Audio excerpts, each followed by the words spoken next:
Saudara, adanya pernyataan kebocoran anggaran sebesar 500 triliun rupiah ditanggapi Wakil Ketua KPK M. Laude Syarif.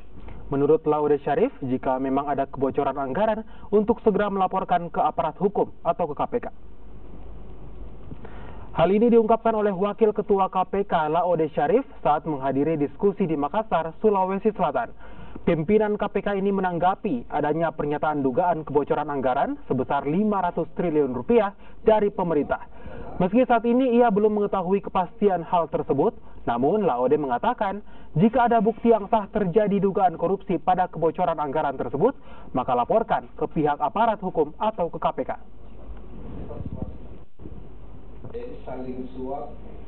Kita berharap bahwa semua anggaran yang berhubungan dengan pemilu itu sesuai peruntukannya, dijalankan dengan baik, tidak ada money politik.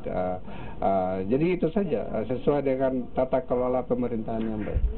Tetapi yang tadi itu saya tidak tahu. Informasi lain.